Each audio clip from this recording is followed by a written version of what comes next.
Two men are at a bar, having a discussion about their hobbies. "I really enjoy solitary walks through the forest," one of them says. "Me too," says the other. "We should do that together sometime." Arthur Schopenhauer quoted this joke in an essay dedicated to his theory of humor. What makes the joke funny? Schopenhauer is an adherent of the so-called incongruity theory of humor. In short, this theory states that laughter arises out of the perception of incongruity. In other words, when something happens that contradicts our expectations, catches us off guard, or otherwise simply surprises us. Schopenhauer was not alone in his belief in this theory, which is today still the dominant theory of humor in psychology and philosophy. Other famous adherents include Immanuel Kant and Søren Kierkegaard. But what makes Schopenhauer's theory of humor special is that he imbues his theory with a lot more philosophical importance. Let's take a closer look.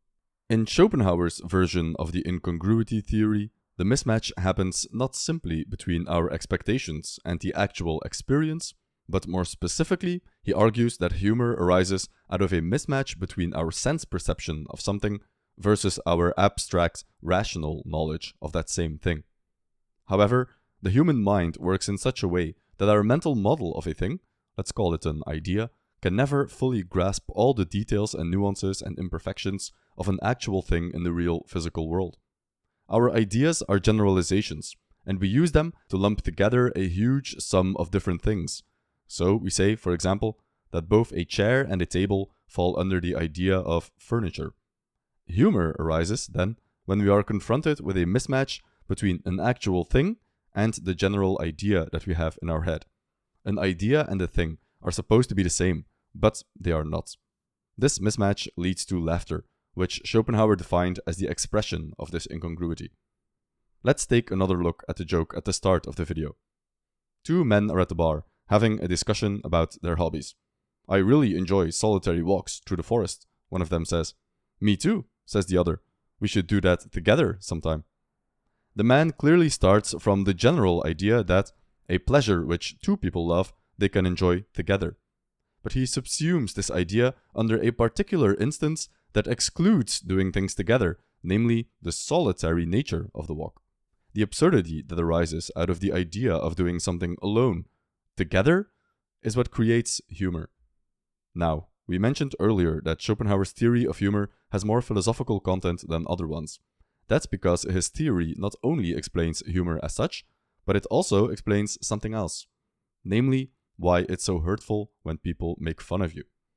Because when others make fun of you, when they laugh at you, it means, according to this theory, that the person who laughs at you perceives an incongruity between your beliefs and objective reality. Basically, he calls you stupid. That's also why adjectives like absurd or ridiculous are so insulting. There's a huge difference between someone saying your ideas are incorrect versus someone saying that they are absurd or ludicrous. The laugh of scorn announces with triumph to the baffled adversary how incongruous were the conceptions he cherished with the reality which is now revealing itself to him. Schopenhauer first talked about humor in Volume 1 of his main work, The World as Will and Representation. Then, in Volume 2, which was released decades later, he expounded on it by giving lots of examples, as his original essay was very abstract and lacked any example whatsoever.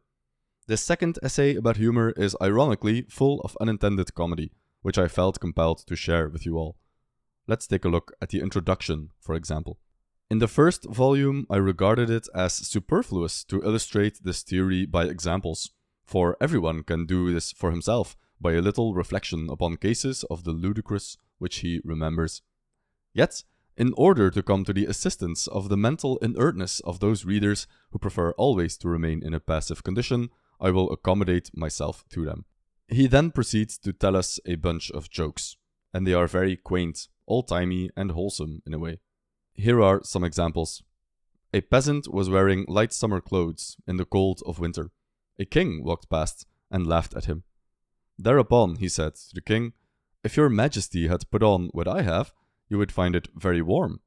And on being asked what he had put on, replied, "My whole wardrobe." Or what about the following anecdote?